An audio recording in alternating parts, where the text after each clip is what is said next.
ரசூலோட சீராவில் ஒரு ஸ்டெப்பை பார்த்து கொண்டு வரோம். கடைசியாக பார்த்தோம் சஹாபாக்களுக்கு துன்பம் கஷ்டங்களை கொடுக்குற அதே ஸ்டெப்பில் இருந்து மெதுவாக இப்போ அடுத்த ஸ்டெப்புக்கு மாறுறாங்க. ரசூல் ஸல்லல்லாஹு அலைஹி வஸல்லம் அவர்கள் மீது நாங்கள் கஷ்டப்படுத்தி அல்லது அவரை டோர்ச்சர் பண்ணுற அந்த ஸ்டெப்புக்கு மூவ் ஆகிறாங்க. என்னென்னா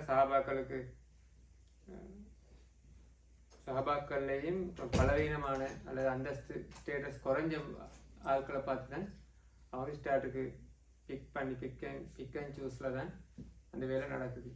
இப்போ ஸ்டெப் பை ஸ்டெப்பாக மூவ் ஆகி கொண்டு வராங்க. எந்த ஒரு முயற்சியும் அவங்களோட பக்கத்தில் ஃபுல்லாக சக்ஸஸ் ஆகாத போது அடுத்த ஸ்டெப்புக்கு மூவ் ஆகிறாங்க. அதனால் அதில் நடந்து கொண்டு வருது.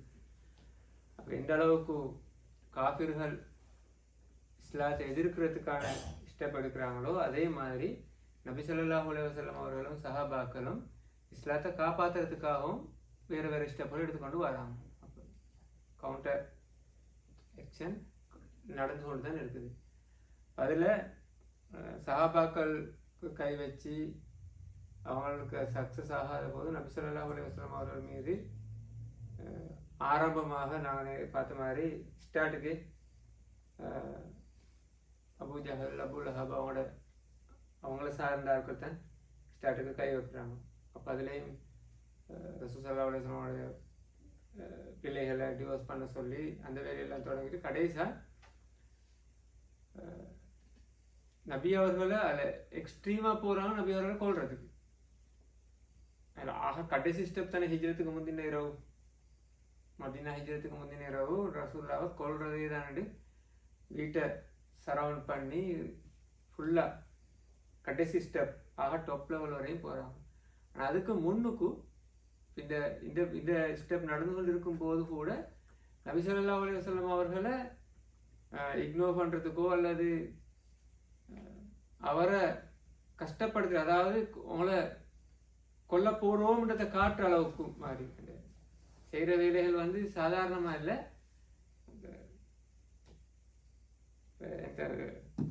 வார்னிங் பண்ண கொள்ள சாதாரணம் அடிச்சுட்டு போகிற மாதிரி கொன்றுவோம், அடுத்த உங்களை கொன்றுவோம்ன்ற மாதிரி அப்படியான சில வேலைகளை தான் செய்கிறாங்க.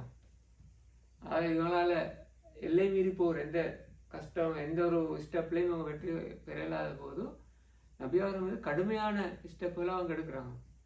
அப்போ அப்படி எடுக்கிறதுல பல சம்பவங்கள் இருக்குது, பல ரிவாயத்துகள் இருக்குது. அதில் எங்களுக்கு எல்லாத்தையும் பார்த்து போனால் மிச்சம் டைம் எடுக்கக்கூடிய வேலை அது. அப்போ சில முக்கியமான அல்லது ஞாபகத்துக்கு இருக்கக்கூடியதை மட்டும் பார்ப்போம். அதில் ஒரு முறை நடக்குது என்னென்னா, இதில் இன்னொரு விஷயத்தை நாங்கள் விளங்கிக் கொள்ளணும். சஹாபாக்கள் ஆரம்பத்தில் இஸ்லாத்தை ஏற்ற சஹாபாக்கள் விட நபி ஸல்லல்லாஹு அலைஹி வஸல்லம் அவர் தான் ஓப்பனாக வேலை செய்யுது. என்ன பிரச்சனை வந்தாலும் ரசூலுல்லாஹ் கபத்துல்லா போய் தொழுகிறது. அப்படி அந்த வார புதிய ஆட்களுக்கு அல்லது ஹஜ் சீசனில் வார ஆட்களுக்கோ அல்லது எல்லா இடத்துக்கும் போய் நபி ஸல்லல்லாஹு அலைஹி வஸல்லம் அவர்கள் ஓப்பனாக பிரச்சாரத்தை செய்து கொண்டே இருக்கிறார், தாவா செய்து கொண்டே இருக்கிறார். ரசூலுல்லாஹ் அதில் ஃபஸ்தா பிமா துமர் அந்த வசனத்தை உங்களுக்கு ஏவப்பட்டவற்றை நீங்கள் பகிரங்கப்படுத்துங்கள். அதாவது தந்த பெராடிச்சு உங்களே சதாண்டா தட்டி சொல்கிறது தானே, அந்த அளவுக்கு பகிரங்கப்படுத்துங்கள். அந்த வசனத்தை நபி ஸல்லல்லாஹு அலைஹி வஸல்லம் 100% ப்ராக்டிஸ் பண்ணுறாங்க. சஹாபாக்கள் சந்தர்ப்பத்துக்கு ஏற்ப மறைந்து தொழுதார்கள் அல்லது பாலைவனங்கள் ஒதுக்குப்புறங்களுக்கு போய் தொழுதார்கள், அதுகள்லாம் நடந்துச்சு. ஆனால் ரசூலுல்லாஹ் எந்த பிரச்சனை வந்தாலும் என்ன நடந்தாலும் ரசூலுல்லாஹ் போய் நேரடியாக அந்த சொசைட்டியை ஃபேஸ் பண்ணி கொண்டு இருந்தார். அப்போ அதில் தான் என்ன நடக்குதுன்னு சொன்னால் ஏவி விடுற ஆள்களை எப்படி ஒரு காம்படிஷன் மாதிரி. நான் முகமதுக்கு இன்றைக்கு இந்த வேலையை செஞ்சால் வேணுன்னா எல்லாரும் கபத்துல்லா கிட்ட இருக்கும்போது நபி ஸல்லல்லாஹு அலைஹி வஸல்லம் அவர்கள் தொழும்போது ரசூலுல்லாஹை பார்த்து ஒவ்வொன்று சொல்கிறேன். நாங்கள் ஏற்கனவே சொன்ன மாதிரி ஒருத்தர் காய்ச்சி கொள்கிற சாடை காட்டி கொள்கிற மாதிரி அந்த ஹம்மாதின் மஷா இன்பின் அமீம் என்று வரும். ரசூலுல்லாஹ் குத்தி காட்டுறது, அவர் சேர்த்து பார்த்து சிரிக்கிறது, இப்படியான வேலைகள் நடந்துட்டு இருக்கிற மாதிரி ஒரு கட்டத்தில் ஒரு வேலை நடக்குது. யாராவது இவர் மீது இந்த ஒட்டகத்துடைய அழுக்குகளை கொண்டாந்து போட்டதுக்கு ரெடியான குறைசி தலைமை பீடத்தால் கேட்கப்படுது தலைமைத்துவத்தில். அப்போ ரைட் நான் செய்கிறேன். அபூ லஹப் அப்படி ஒரு மகன் ஆகிக்கும் உமையா உமையா இப்னு ஹலஃபா நினைக்கிறேன். அவர் நான் கொண்டு போடுறேன்னு நபி ஸல்லல்லாஹு அலைஹி வஸல்லம் சுஜூதுக்கு போனது பிறகு கொண்டு போடுறார். பெரும் அழுக்கு லொட்டனை கொண்டு போட ரசூலுல்லாஹ்வுக்கு எலும்பு இயலாது. அந்த சிச்சுவேஷனில் நபி ஸல்லல்லாஹு சுஜூதுலேருந்து எலும்பிக்கு இயலாது. அப்போ என்ன நடக்குதுன்னு சொன்னால் கொண்டு போட்டது இல்லை. இப்போ அவர் எலும்பு இயலாமல் கீக்கொள்ள இவங்களெல்லாம் சரி சந்தோஷமாக கேலி பண்ணி கொண்டு அந்த ரிவாயத்தில் வருது அந்த ஒத்தர மேலில் அப்படி சாஞ்சி விழுந்து கொண்டு சிரிச்சு சிரிச்சு நாங்கள் ஒரு கொமெடி ஒன்று அல்லது ஒரு சிரிப்பாக ஒரு சந்தர்ப்பம் வரக்குள்ள சும்மா இன்னொரு ஆளுக்கு அடிச்சு அல்லது தட்டி அப்படி செய்வோம் தானே, அது மாதிரி மயிலன்னு வரும். அப்போ அப்படி சாஞ்சி சிரிச்சு கொண்டு அவர்கள் கூத்தடிக்கிறார்கள், செஞ்சுட்டோம் இந்த வேலையை அவ்வளோ இழிவுபடுத்தி கொண்டு. பிறகு பாத்திமா நான் இதை கண்டு வந்து அதெல்லாம் எடுத்துவிட்டு ரசூல் ஸல்லல்லாஹு அலைஹி வஸல்லம் அவர்களை அவர் எழுதி போகிறார். அப்போ இப்படி ஒரு நிகழ்வு நடக்குது. அதே போல் இன்னொரு சந்தர்ப்பத்தில் நபி ஸல்லல்லாஹு அலைஹி வஸல்லம் காபத்துல்லாஹ்ல தொழும்போது இந்த அளவுக்குன்னா ஒரு சால்வேல் வருது. அதை கொண்டு போய் நபி ஸல்லல்லாஹு அலைஹி வஸல்லமுடைய கழுத்தை நெரிக்கிறாங்க. சுஜூதுக்கு போன நபி ஸல்லல்லாஹு அலைஹி வஸல்லம் அவரை பிடிச்சி கழுத்து நெறிப்படுது. அந்த அளவு நெருக்கும் போது அபூபக்கர் அலி அவர்களை கண்டு வந்து அந்த நெரிச்சாலை எடுத்து போட்டு நபி ஸல்லல்லாஹு அலைஹி வஸல்லம் காப்பாற்றிட்டு அவர் கேட்குறார், இது எனது இறைவன் ஐயக்கூல ரப்பி அல்லா, எனது இறைவன் அல்லாஹு தாலா என்று சொன்னதுக்காக ஒருத்தனை கொல்ல பார்க்குறீங்களா? நாங்களும் வணங்குற எல்லாரும் அந்த அந்த சமூகத்திலிருந்து எல்லோருமே கடவுளாக ஏற்றுக்கொண்டது அல்லாஹ்தான்.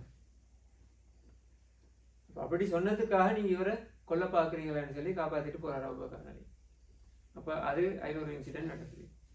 அப்போ அதே மாதிரி நபி ஸல்லல்லாஹு அலைஹி வஸல்லம் அவர்கள் பிரச்சாரம் செய்யும்போது அபூ லஹபா இருக்கலாம், அபூ ஜஹல், இவங்களெல்லாம் போய் உட்கார்ந்துட்டு ஏற்றுக்கொள்றதில்ல. உட்கார்ற எல்லாம் கேட்டுட்டு ஒன்று அதை பற்றி எதிராக கரைச்சி திரிகிற அடுத்த ஆட்கள்கிட்ட அல்லது அதை கேலி பண்ணுறது, ஆனால் அதை ஏற்றுக்கொள்றது. அதைத்தான் குர்ஆன்ல வரும் ஃபலா சத்தக வலா சல்லான்னு வரும். இதெல்லாம் கேட்குறாரு அபூ லஹப் எல்லாம் போய் கேட்குறாரு, ஆனால் ஃபலா சத்தக அதை உண்மைப்படுத்தவும் இல்லை, அவர் அல்லாஹ் தாலாவை வணங்கவும் இல்லைன்னு வரும். இப்படி நபி ஸல்லல்லாஹு அலைஹி வஸல்லம் அவர்கள் மீது நேரடியாக கை வைக்கிற இந்த ப்ராசஸ் நடக்குது. இப்போ நடக்கும்போது தான் அடுத்த ஸ்டெப்புக்கு நபி ஸல்லல்லாஹு அலைஹி வஸல்லம் அவர்கள் மூவ் ஆகிறாங்க. என்னென்னா சாதாரணமாக தெரியும் தானே, இப்போ கொஞ்சம் பேர் அங்கே ஃபாலோவர்ஸில் தூரத்துள்ளாக்களுக்கெல்லாம் கை வச்சு கொண்டு வராமல் பிரச்சனை பார்ப்போம், எங்களை கண்ட்ரோல் பண்ணிக்கணும் எல்லாம் பார்த்து கொண்டு போகும்போது ஒரு ஸ்டெப்பை தாண்டும் போது டாப் லெவலுக்கே வந்துட்டு இப்போ நபி ஸல்லல்லாஹு அலைஹி வஸல்லம் அவர்கள்கிட்ட வந்துட்டா அதுக்கு அடுத்த ஸ்டெப் வந்து என்ன, அதுக்கடுத்தது அவங்க நிற்பாங்க அல்லது அவர் நிறுத்துவாங்கிறதுக்கான எந்த அடையாளமும் இல்லை. அவங்களோட வேலையை அவர்கள் இன்னும் தீவிரமாக செய்யலாம், இதை விட அடுத்த ஸ்டெப்புக்கு அவர்கள் போகலாம், எல்லாரையும் கொள்ளலாம். இப்படியான ஒரு சிச்சுவேஷன் வரும்போது முஸ்லீம்கள் தரப்பால் இன்னொரு ஸ்டெப் மூவ் ஆகுறாங்க, 2 ஸ்டெப் எடுக்கிறாங்க. ஒன்று என்னென்னா, பிரதான காரணம் என்னென்னு சொன்னால், ஒன்று முஸ்லீம்களை காப்பாற்றி கொள்ளணும், இருக்கிற க்ரௌடை காப்பாற்றி ஆகணும். ஏன் அந்த க்ரௌட் தான் இஸ்லாத்தை கொண்டு போகும். ஒரு சாலிடான ஒரு க்ரௌட் ஒன்று இருக்கிறதுன்னா அது சின்ன ஒரு க்ரௌட், அந்த க்ரௌட் தான் இஸ்லாத்தை அடுத்த ஸ்டெப்புக்கு கொண்டு போகிறாங்க. எனவே இவங்களை காப்பாற்றி ஆகணும்.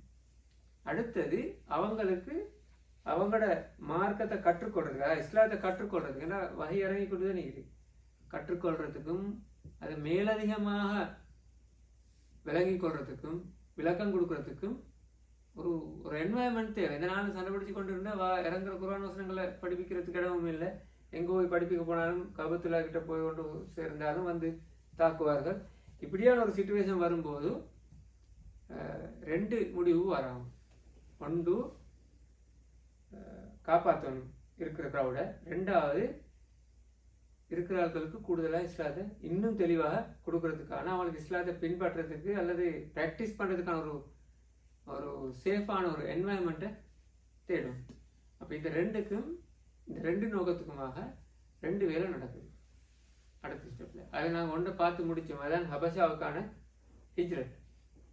நாங்கள் ஏற்கனவே பார்த்தோம், எதியோப்பியாவுக்கு ஒரு டீம் ஈகிரத்தில் கொஞ்சம் பேரை நீங்களாவது அங்கே போய் சேஃபாக இருங்கன்னு சொல்லி நபி ஸல்லல்லாஹு அலைஹி வஸல்லம் அவர்கள் அனுப்பி வைக்கிறார்கள். அப்போ அதில் நாங்கள் பல விஷயங்களை பார்த்தோம்.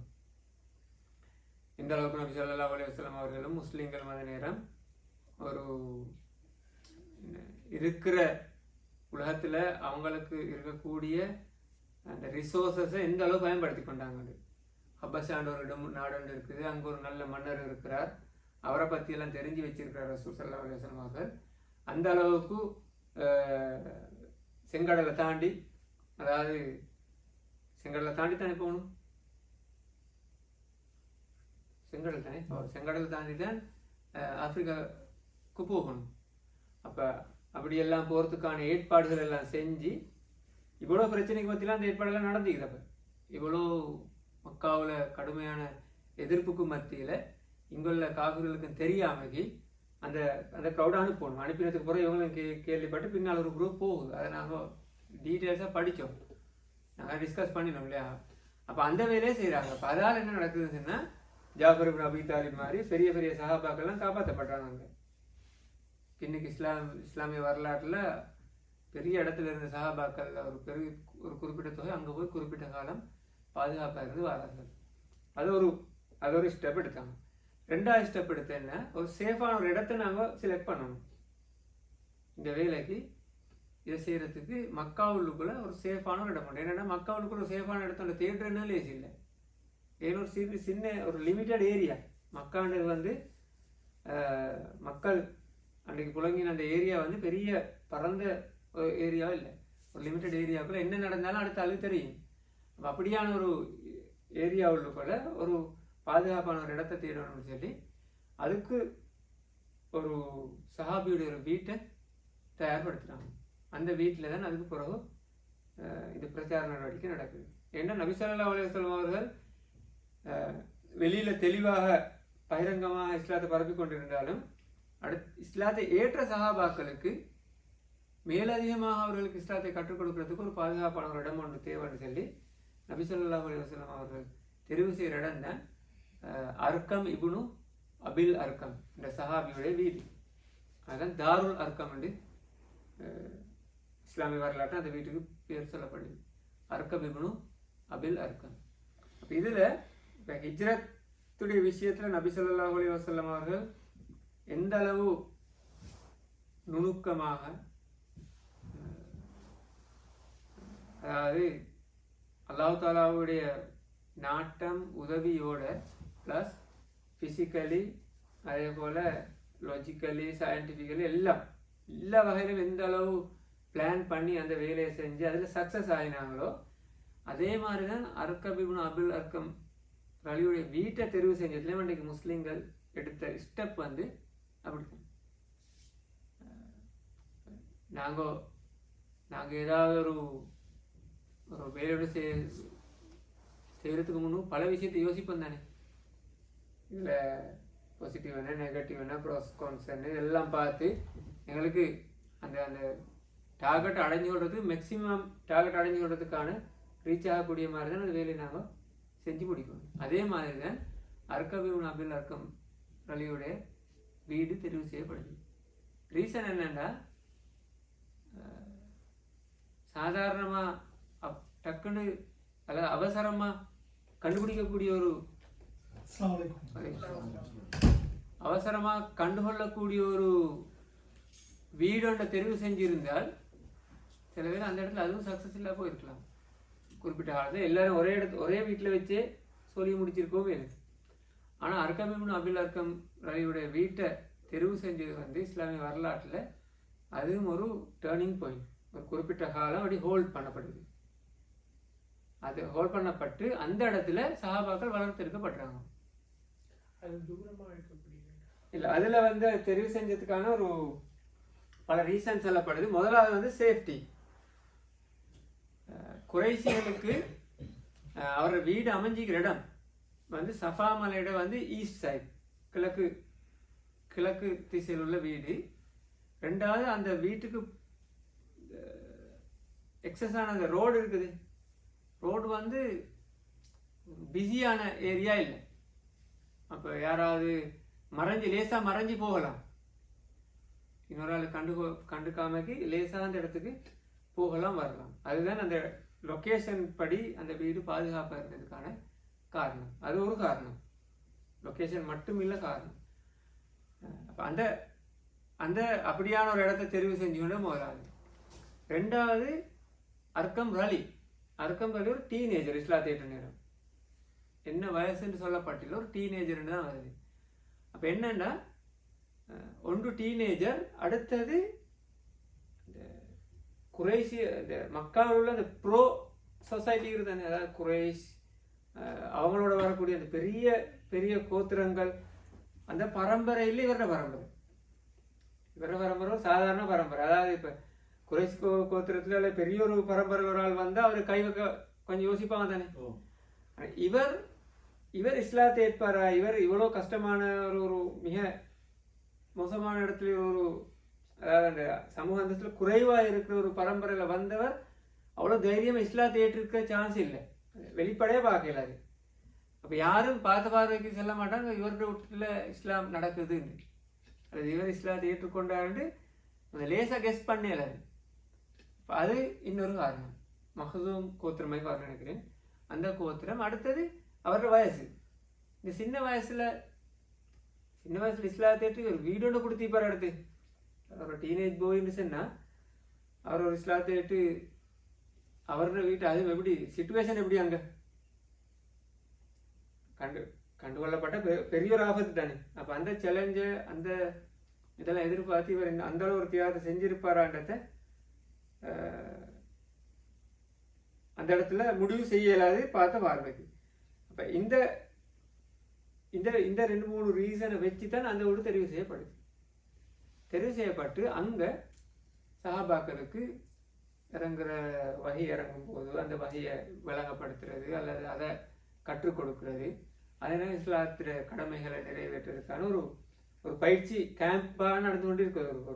ஒரு மദ്രസാவாக அல்லது ஒரு இன்ஸ்டிடியூட்டாக ஏதோ ஒரு சிஸ்டத்தில் அந்த வேலை நடந்து கொண்டு இருக்குது.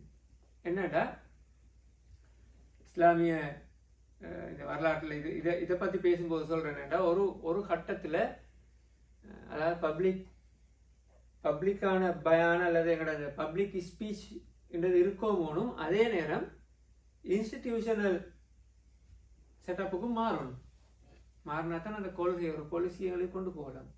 அப்போ இது உலகத்தில் கம்யூனிசமாக இருக்கலாம், எந்த ஒரு கொள்கையும் வரும்போது அதோ ஃபஸ்ட்டுக்கு வந்து ஒரு ஸ்பீச்சில் அங்கே தொடங்குறேன், ஒரு ஆள் உருவாகி ரைட்னா இப்படி ஒன்று இது வாங்க அழைப்பு விடுத்து பப்ளிக் ஸ்பீச் நடத்தி ஒவ்வொரு இடத்துலையும் போய் பஸ் ஸ்டாண்டுகள்லையும் பப்ளிக் சந்தைகள்லையும் மார்க்கெட்டுகள்லையும் பேசி தான் ஆட்களை ஃபஸ்ட்டு கொஞ்சம் கொஞ்சமாக இதாக பண்ணிவிட்டு அதுக்கு பிறகு அது சம்மந்தமாக புக் எழுதப்பட்டிருக்கும். அப்படித்தானே வர அது பிறகு இன்ஸ்டிடியூஷனலைஸ் பண்ணப்பட்டு அது பிறகு அதில் ஸ்டெப் பை ஸ்டெப்பாக ட்ரைனிங் பண்ணுறபடி அதில் ஒரு போஸ்ட் இருக்கும், அதில் இந்த ஒரு போகிற ஆட்களுக்கு இன்றைக்கு எல்லா கிளப்ஸாக இப்போ லயன்ஸ் கிளப்னு எடுங்களே சும்மா சாதாரணமாக உள்ளது அது மாதிரியான கிளப்புகள்லையும் கூட அந்த சிஸ்டம் தான் ஆரம்பத்தில் தொடங்கிக்கும் சாதாரண ஒரு தனியவரால் அழைப்பு எடுத்திருப்பார். ஜம்போரி மாதிரி அதுவும் அப்படித்தானே, ஸ்கவுட்ஸ்லேயும் அதே மாதிரி இப்படி எல்லாம் ஆரம்பம் அப்படித்தான் இருக்கும். அப்போ இஸ்லாத்துலேயும் ஆரம்பம் நபி ஸல்லல்லாஹு அலைஹி வஸல்லம் அவர்கள் போய் தாவா பண்ணுறாரு, பிறகு ஒரு இன்ஸ்டிடியூஷனலைஸ் மெத்தடுக்கு மாறுது தாருல் அர்க்கம் செட்டப் வரும்போது. அப்போ அங்கே அது ஒரு தனி சாப்டராக போயிருக்கும், எப்படி யார் எடுக்கிற எப்படி வர எந்த டைமுக்கு அவங்க வரணும் அவங்க படித்து கொண்டு போகணும், அந்த ஒரு செட்டப்பை அந்த இடத்துல ஏற்படுத்தி அது ஒரு ட்ரைனிங் பண்ணக்கூடிய படிப்பிச்சு கொடுக்கக்கூடிய ஒரு இடமாக அந்த இடத்த ரசூல் ஸல்லல்லாஹு அலைஹி வஸல்லம் அவர்கள் தெரிவு செய்கிறார்கள். அப்போ இதில் என்னன்னா எங்களுக்கு இஸ்லாம் எந்த அளவுக்கு காஃபிர்கள் ஸ்டெப் பை ஸ்டெப்பாக அவர்கள் வராங்களோ அதே மாதிரி அல்லாஹ் தஆலா பார்த்துக்குவான்னு மட்டும் இல்லாமல் ப்ளஸ் இருக்கக்கூடிய ரிசோர்ஸை மேக்சிமம் யூஸ் பண்ணிடுறாங்க. ஒரு முஸ்லீமுடைய உண்மையான ஒரு முஸ்லீமுடைய செட்டப்பும் அப்படித்தான் இருக்கும், எல்லாம் அல்லாஹ் தஆலாவுடைய நாட்டின்படி தான் நடக்கும். ஆனால் நாங்களும் எங்களால் ஏண்ட அளவு மேக்சிமம் அந்த ட்ரையை பண்ணணும். அதுக்கப்புறம் அல்லாஹ் தஆலா அதை சக்ஸஸ் பண்ணுற வேலையை அல்லது அதை நலவாக இருந்தால் நடத்தி வைப்பான், இல்லாட்டி நடத்தாமல் விடலாம். அப்போ ஒரு எஜுகேஷன் ஸ்பிரிச்சுவல் ஒரு டெவலப்மெண்ட்டுக்கு இந்த வேலை என்ன நடந்து கொண்டு இருக்குது. இப்போ இதை ரெண்டையும் செஞ்சதில் விளைவு தான் பிறகு அடுத்த ஸ்டெப்பில் நபி ஸல்லல்லாஹு அலைஹி வஸல்லம் அவர்கள் இஸ்லாத்தை அப்படியே உலகத்துக்கு கொண்டு போகிறதுக்கு ஒரு பேஸ் போடப்படுது. ஹபஷா ஹிஜ்ரத்தாலேயும் அர்க்கம் ரலியுடைய இந்த வீட்டாலேயும் தெரியும். அதுக்கு பிறகு தான் நடக்குது இஸ்லாத்தில் பெரிய வெற்றிகள். அடுத்த ஸ்டெப் நடக்கிற மிகப்பெரிய வெற்றி தான் அவ்வளோ ட்ரை பண்ணியும் காஃபிர்கள் அவ்வளோ முயற்சி செஞ்சியும் எங்களோட பாஷையில் சொல்லப்போனால் பல லட்சக்கணக்கில் செலவழித்து தானே அபிசீனியாவுக்கு போயிருக்கணும். அவங்களுக்கு இப்படியெல்லாம் கஷ்டப்பட்டும் கூட ஹம்சார் அலியும் உமர் அலியும் இஸ்லாத்தை ஏற்கிறாங்க. இதுக்கு பிறகு தானே நடக்குது. அவங்க ரெண்டு பேரும் வந்தது காஃபிர்களுக்கு ஒரு பிக் ஹியூஜ் ப்ளோ. அதாவது குறைஷி அந்த செட்டப் முடிஞ்சு அதோட. ஏன்னா நபி ஸல்லல்லாஹு அலைஹி வஸல்லம் அவர்கள் இந்த சந்தர்ப்பத்தில் இப்படி ஒன்று நடக்கும் போது சாதாரணமாக ரசூலுல்லாஹ் அந்த சமூகத்துக்கு எதிராக துவா செய்யலை. பரவலாக எல்லா சந்தர்ப்பத்திலையும் ஏதாவது பிரச்சனை வரும்போது இந்த சமூகம் நாசமாக போட்டோம் அப்படியெல்லாம் ரசூலுல்லாஹ் ஒரு நாள் கேட்கல. ரசூலுல்லாஹ் அதிகமாக கேட்டு என்னன்னு சொன்னால் அல்லாஹ் மெஹதி கௌமி ஃபஇன்னஹும் லா யஅலமூன். ஏதாவது பிரச்சனை அல்லது ஒரு டோர்ச்சர் நடக்கும்போது ரசூலுல்லாஹ் கேட்ட இந்த சமூகத்துக்கு யாரெல்லாம் நீ வழிகாட்டு, ஹிதாயத்தை கொடு என்ற இவங்க தெரியாம அறியாத மக்களாக இருக்கிறார்கள். அதே போல டோர்ச்சர் பண்ணப்படுற ஆட்களுக்கு விக்டிம் ஸ்டேஷன்ல என்ன சப்ரன் யா அலையாசிர், பொறுமையா நீங்க சொர்க்கம் கிடைக்கும். நீங்க இந்த எதிராக துவா கேட்டு கவனம் பண்ணி. அப்போ மலக்குமார்கள்ட்ட ரசூலா சாதாரணமாக கேட்டிருந்தா கூட சில வேளை மலைகளை தூக்கி கொண்டாந்து போட்டு கூட அப்படி கேட்டும் கூட ரசூல்லா அப்படி துவா கேட்கல. ஆனா ரசூல்லாவுக்கு கை வைக்க வந்து ரசூல்லா மீது ஒரு ஸ்டெப்புக்கு வந்தது போற ரசூல்லா என்ன சொன்ன, இந்த குறைஷி குலத்துக்கு எதிராக, அதாவது அல்லாஹும்ம அலைக்க பி குறைஷின்னு கேட்டேன். பொதுவா யாரெல்லாம் இந்த கூட்டத்துக்கு எதிராக நீ செயற்பாடுங்க ஏன்னா அப்படி கேட்டதுல அந்த சந்தர்ப்பத்தில் இந்த 8 பேர்ல 9 பேர் நினைக்கிறேன். 9 பேர்ல ஒரு 7 பேர் மட்டும் பத்ர் யுத்தத்துல மௌத்தாங்க, கொல்லப்பட்டு. ரசூலுல்லாஹ்வுக்கு எதிராக வந்த அந்த 9 பேர்ல ஒரு 7 பேர் நினைக்கிறேன். மெஜாரிட்டி பத்ர் யுத்தத்துல கொல்லப்பட்டு முடிக்கப்படுது. அப்ப ரசூலுல்லாஹ் ஒரு மனுஷனோட வாயில நபிதான் ஒரு ஒரு ஒரு அளவு போனாரே வழியா கங்கலை போய் இந்த முழு சமூகத்தை நீ நாசமாக்கி போட்டு அழிச்சு போட்டு எங்களுக்கு வெற்றியை தாண்டி கேட்கல. அதே மாதிரி அடுத்த ஸ்டெப் அடுத்த பக்கத்தால் நபி ஸல்லல்லாஹு அலைஹி வஸல்லம் அவர்கள் பாரியால முயற்சி செஞ்சுக்கிறார். ஹபஷாக்கு ஹிஜ்ரத் அனுப்பினதாக இருக்கலாம். எங்களுக்கு இன்றைக்கு நாங்கள் ஹபஷாக்கு ஹிஜ்ரத் அனுப்பினதை ஒரு 2 வாரத்தில் சொன்னதுக்குன்னா அண்டைய சிச்சுவேஷனுக்கு போய் நாங்கள் ஃபீல் பண்ணினா தான் விளங்கும். அது எவ்வளோ ஒரு கஷ்டமான பயணத்தை போயிருப்பாங்க. கம்யூனிகேஷன் இல்லை இன்றைக்கு மாதிரி ஃபாஸ்ட் டெவலப்பான கம்யூனிகேஷன் இல்லையே. அப்போ நஜ்ஜாசிட்டு அனுப்பணும், அதுக்குரிய ஃபெசிலிட்டிஸை செய்யணும். கடலை கடந்து போகிற ஒரு பிஸ்னஸ் டீம் ஒன்றோட தான் அனுப்புகிறாங்க. அப்போ அது இவங்களுக்கு தெரியாமல் அனுப்பவும் தெரியாமல் அனுப்பினா ஹை ஸ்பீடான டிரான்ஸ்போர்ட் வசதியும் இல்லை. இப்போ இது எல்லாத்தையும் வச்சுக்கொண்டு அந்த வேலை சக்ஸஸாக நடக்குது. அந்த முயற்சியோட விளைவு தான் பிறகு அல்லாஹ் தாலா என்ன செய்யறான், அடுத்த கட்டம் திறந்து விட்டுறான். என்ன, ஹம்சார் அலியையும் உமர் அலியையும் முஸ்லீம்களோட பக்கம் வந்ததும் அதோட குறைஷிகளோட தோல்வி முடிஞ்சு, தோல்வி கன்ஃபார்ம். அக்கங்களை தோக்குறதுக்கோ அல்ல அக்கங்களை அவங்களுக்கு எழும்புறதுக்கான சந்தர்ப்பம் மட்டும் இல்லை. அதுங்களை அவங்க ட்ரை பண்ண எந்த ஒரு முயற்சியிலையும் அவங்க வெற்றி பெறலை. இப்போ இந்த இடத்துக்கு வாரத்துக்கு காரணம் என்னன்னா நபி ஸல்லல்லாஹு அலைஹி வஸல்லம் அவர்களும் அவரோடு இருந்த சஹாபாக்களுடைய செயற்பாடுங்க. இதாலத்தான் நாங்கள் இந்த இடத்துல கட்டாயமா யோசிக்க வேண்டிய ஒரு பகுதி, எங்கட எய்ம் டார்கெட்டுங்கிறது தானே. நாங்கள் ஒரு மிஷனில் ஒரு விஷனை நோக்கி கொண்டு போகும்போது எங்கட டார்கெட்டை இன்னொருத்தன் ஸ்பாயில் பண்ணுற அளவுக்கு டிஸ்ட்ராக்ட் பண்ணுற அளவுக்கு நாங்கள் ஆளாகப்படாது. நாங்கள் ஃபேஸ் பண்ணணும். ஆனால் நாங்கள் சக்ஸஸ் ஆகிற பக்கத்துக்கு தான் கூடுதல் ஆகிக்கணும். அதுக்கு தான் ரசூல் ஸல்லல்லாஹு அலைஹி வஸல்லம் ஆரம்பத்திலே ஸ்டார்ட்ல யுத்தத்துக்கு போகலையே, ஃபைட் பண்ண போகல, அந்த கன்ஃபரண்ட்டை வந்து அவாய்ட் பண்ணி கொண்டு தான் போனார். இப்போ ஹபஷாக்கு அனுப்பினது தெரியாமல் அனுப்பினது வந்து இவங்களோட சும்மா சண்டை பிடிச்சிட்டு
நபி ஸல்லல்லாஹு அலைஹி வஸல்லம் அவர்கள் ஒரு லீடர்ஷிப் ஒரு அடையாளத்தின் இடத்துல காட்டினார். எப்படி அவங்களோட அந்த காலத்தில் ஒரு வல்னரபிள் ஃபாலோவர்ஸ் அல்ல சப்போர்ட்டர்ஸை வந்து நேரடியாக மோதவிட்டு அல்லது அவர்களுக்கு கஷ்டத்தை ஏற்படுத்தி அவர்களை இல்லாமல் ஆக்குற வேலையை ரசூல்லா செய்யலை. ரசூல்லா போய் ஃபேஸ் பண்ணினார். பப்ளிக்காக உள்ள விஷயங்கள்லாம் ரசூல்லா ஃபேஸ் பண்ணிட்டு இப்போ இவங்களை அடுத்த ஜென்ரேஷனுக்கு அடுத்த ஸ்டெப்புக்கு தயார்படுத்தினார். அப்படி தயார்படுத்தினதுல விளைவு தான் இஸ்லாம் எங்களை வந்து சேர்ந்துக்குது. ஏன்னா இப்போ அன்றைக்கு இப்படியான சந்தர்ப்பத்தில் குர்ஆனில் எப்படி வருது, சூரத் ரூமில் ஸ்டார்ட் வர என்ன, ஒலிபத்திர் ரூம், ரோம் வெற்றி கொள்ளப்பட்டுட்டு வெற்றி கொள்ளப்படும் மீண்டும் தோற்கப்படும் என்று வருது. என்னென்னா ரோமை வந்து முஸ்லீம்கள் வெற்றி கொள்வார்கள் என்று சொல்லப்படுது. ரோம் வந்து அந்த டைம் ரோமும் பாரசீகம் வந்து உலகத்தில் மெயின் எம்பையர்ஸ் ரெண்டு. அதில் ஒன்று முஸ்லீம்களால் வெற்றி கொள்ளப்படும் என்று சொன்னால் இங்கே அடிவாங்கி கொண்டிருக்கிற சமூகத்துக்கு எப்படி இருக்கும், நம்பலா தானே. ஆனால் அல்லாஹ் தஆலா நபி ஸல்லல்லாஹு அலைஹி வஸல்லம் ஊடாக இந்த அறிவித்தலை கொடுக்குறான். அது நடக்குது பிறகு. இப்போ உள்ள மாதிரி இப்போ இருக்கிற சிச்சுவேஷனுக்கு அது சரி கட்டுப்படுனா ஒருத்தரும் நம்ப மாட்டாங்க. இவ்வளோ பவர் லீகர் எப்படி எங்களுக்கு கிடைக்கும். இப்போ இன்றைக்கு சிச்சுவேஷன் மாதிரி தானே. இன்றைக்கு வந்து லீடர்ஸ் முன்னுக்கு போகல. இன்றைக்கு லீடர்ஸ் உள்ளுக்கு இருந்து ஃபாலோவர்ஸை தான் நடக்க கொஞ்சம் ஃபேஸ் பண்ணிட்டு வாங்க, செட்டாக சரி ஷூட் பண்ணாரு 2 நாள் சரி நீங்களும் போயிட்டு வாங்க, நான் கொஞ்சம் சேஃப் ஆகிறேன். ஏன்னா லீடர் தேவை நாட்டுக்கு, இவரோட்ட ஆள் இல்லை. அப்போ அன்னைக்கு நடந்தது அது இல்லை. அடுத்த பக்கம் என்னென்னா ஏற்கனவே நாங்கள் இப்போ போன மாதிரி 3 நாள் சொன்ன மாதிரி அல்லாஹ் தஆலா தெளிவாக சொல்கிறோம், நாங்கள் இஸ்லாத்தை வெற்றி பெற செய்வோம். இந்த இஸ்லாம் முழு உலகத்தையும் ஆட்சி செய்ய போகுது. எனவே அதில் சந்தேகப்பட தேவை. ஆனால் அந்த நேரம் முஸ்லீம்கள் இப்படி அடிபட்டு கொண்டிருக்கிற நேரம். இதுதான் சூரத்துல் ஃபத்ஹில் வரும் கடைசி வசனம், வெற்றி பெற செய்வோம் என்று. ஏன் வெற்றி பெற்றார்கள் இடத்தை சொல்லும்போது இந்த சஹாபாக்களுடைய பண்புகளை பற்றி சொல்ல வரும். இப்படியான சஹாபாக்கள் இருந்ததால தான் வெற்றி பெற்றார்கள். அப்போ அந்த சஹாபாக்கள் தான் அன்றைக்கு இருந்த அப்படியான சொலிட்டான சஹாபாக்கள் தான் ரசூலுல்லாஹ் ப்ரிப்பேர் பண்ணுமே. அதோட விளைவு தான். அதில் என்ன வரும்? முஹம்மது ரசூலுல்லாஹ். முகமது வந்து அல்லாஹ்வுடைய தூதர். முஹம்மது ரசூலுல்லாஹ். அதுக்கு முன்னுக்கு வர வசனம் ஹுவல்லதி அர்ஸல ரசூலஹு பில் ஹுதா வ தீனில் ஹக்கி லியுஸிரஹு அலா தீனி குல்லிஹி என்று நான் சொன்ன மாதிரி அல்லாஹ் தஆலா தான் இந்த தூதரையும் மார்க்கத்தை அனுப்புகிறான். உலகத்தில் உள்ள எல்லா மார்க்கங்களையும் தோக்கடித்து வெற்றி பெறுறதுக்காக அனுப்புகிறான். அதுக்கு அல்லாஹ் தஆலா சாட்சி. காரணம் என்னன்னா முகமது தூதர். அந்த அந்த சீக்வன்ஸ் அப்படிதான் வருது. முகமது அல்லாஹ்வுடைய தூதர், முகமது ரசூலுல்லாஹ். வல்லதீன மஅஹு வெற்றதுக்கு காரணம் என்னன்னா ஒன்று தூதர், ரெண்டாவது வா வல்லதீன மஅஹு அவரோட ஈகிறார்கள். இப்படியான பண்பை கொண்டு நல்ல கன், நல்ல ஐக்கன், சாலிடான ஆட்கள் தானே இருக்கிறாங்க. எப்படி? வல்லதீன மஅஹு அஷித்தா வலல் குஃபார். காஃபிர்களை கண்டால் காஃபிருடைய விஷயத்தில் அவர்கள் சரிஸ்ட்ரிக்காக இருப்பார்கள். ஏண்டா விட்டு கொடுக்க, மார்க்கத்தை விட்டு கொடுத்து அவங்களோட ஸ்ட்ரிக் இல்லாமல் சும்மா கூடி பழகி கலந்து நல்லிணக்கத்துக்காக நட்புறவுக்காக மார்க்கத்தெல்லாம் விட்டு கொடுத்து கலந்து போகிறார்கள் இல்லை. மார்க்க விஷயத்தில் ஸ்ட்ரிக்காக இருப்பார்கள். வல்லதீனமாகு அஷித்தா வலல் குஃபார் ருஹமாவு பைனஹும். அதே மாதிரி அந்த சஹாபாக்களிடையே மிச்சம் இறக்கமாக இருப்பாங்க. ரஹீம் ருஹமாவு பைனஹும். அத்தனை காடிச்சு அபூபக்கர் எத்தனை பேரை விடுதலை செய்கிறார் போய். அந்த அந்த சமூகத்திலே காட்டுது அபூபக்கர் எத்தனை பேரை விடுதலை செய்கிறார், எத்தனை பேருக்கு அவர் பேசுகிறார். அதே மாதிரி பின்னுக்கு வந்த சம்பவங்களை பார்க்கும் எத்தனை சஹாபாக்கள் அடுத்த ஆட்களுக்காக விட்டு கொடுக்குறாங்க. இப்போ அர்க்கம் இப்னு அப்துல் அர்க்கம் ரலி ஒரு டீனேஜ் போய் இருந்தாலும் அவர் இஸ்லாத்தை ஏற்றதும் ஊட்ட கொடுக்குறாரு யாருக்காக? அடுத்த சஹாபாக்களுக்காக தானே. ருஹமாவு பைனஹும். அதே மாதிரி தராகும் ருக்கான் சுஜ்ஜதன். எப்போ பார்த்தாலும் அவர்கள் ருக்கு செய்தவர்களாக அல்லது சுஜூத் செய்தவர்கள் எப்பயும், அதாவது அல்லாஹ்வுடைய மிகவும் நெருக்கமாக இருப்பார்கள். தராகும் ருக்கான் சுஜ்ஜதன் சீமாவும் ஃபீ வுஜூஹிஹிம் மின் அஸரி சுஜூத் யப்தகுன ஃபضلا மின் அல்லாஹ். எப்பயும் அல்லாஹ் தஆலாவிடமிருந்து பிரார்த்தித்தவர்கள், அவர்களின் ஒரு அருளை தேடியவர்களாக இருப்பார்கள். சொல்லி போட்டு அல்லாஹ் தஆலா பின்னுக்கு ஒரு உதாரணத்தை சொல்றேன். கதர் இன் இவங்களை பற்றி இப்படியான ஆட்களோட பண்பை பற்றி இஞ்சிலையும் சொல்லப்பட்டிருக்குது, தௌராத்லையும் சொல்லப்பட்டிருக்குதுல. அவர் என்னென்ன ஒரு நபியோடு இருக்கக்கூடிய ஆட்கள் இப்படி தான் இருக்கணும் இந்த பண்பெல்லாம் சொல்லப்பட்டிருக்குது.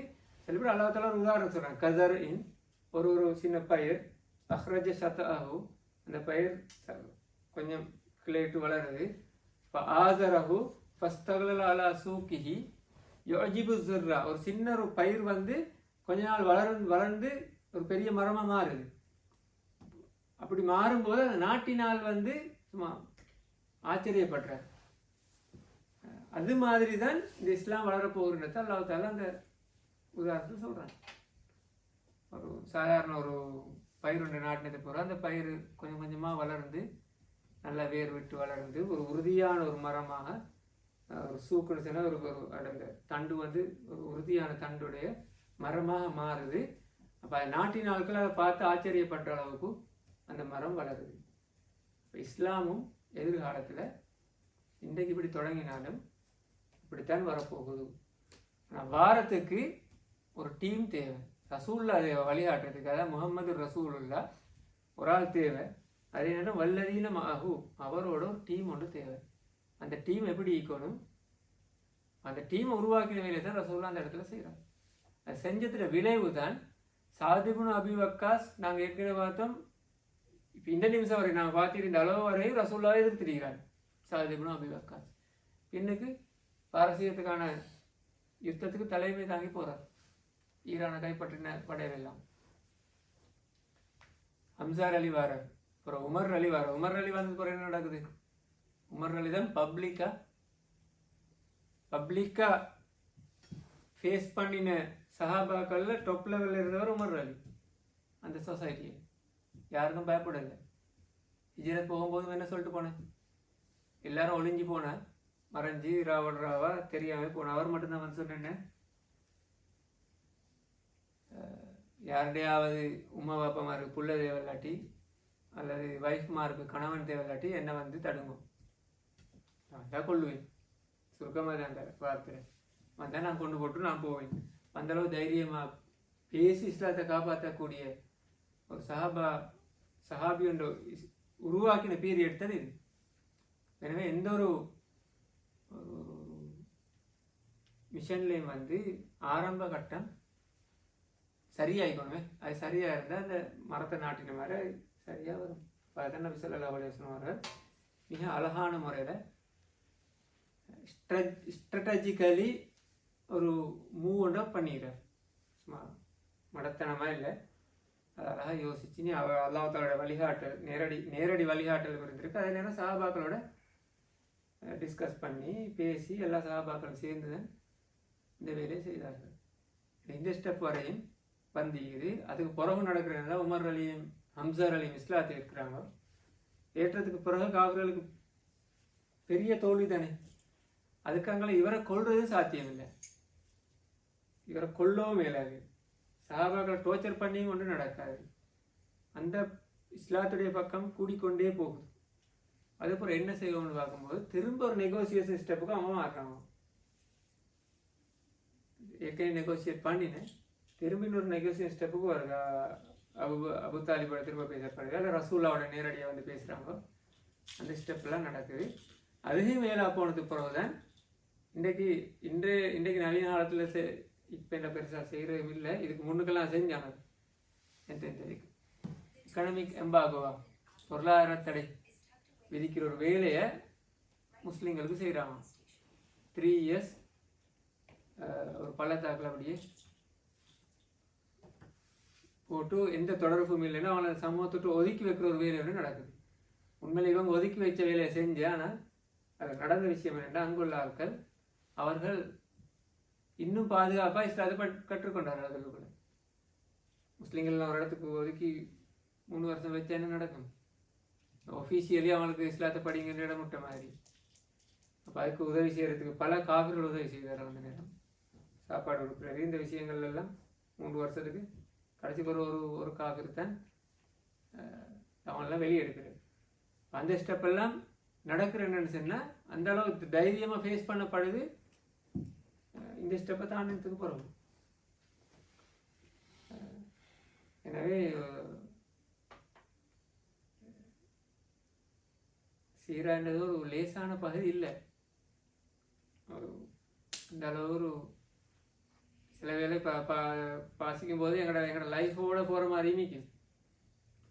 எங்களோட லைஃப்லையும் இதே மாதிரி சுச்சுவேஷன் வருதான பிரச்சனைகள் வரும்போது இப்போ நாங்கள் எப்பயும் நபி ஸல்லல்லாஹு அலைஹி வஸல்லம் அவர்கள் எதை பின்பற்றினார்களோ அதே மாதிரி ஒரு மெத்தடில் தீர்வுகளை கொண்டு போனோம்னா எங்களுக்கு மேலே வெற்றி கிடைக்கும். இன்ஷா உமர் அலி ஹம்சர் அலி இஸ்லாம் ஏற்ற பகுதியிலேருந்து அடுத்த பகுதியை பார்ப்போம். கொஞ்சம் பிரேக் பண்ணுறேன் இல்லாட்டி யாரை வச்சு எங்களோட அஹமத் ஜக்கியை வச்சு தான்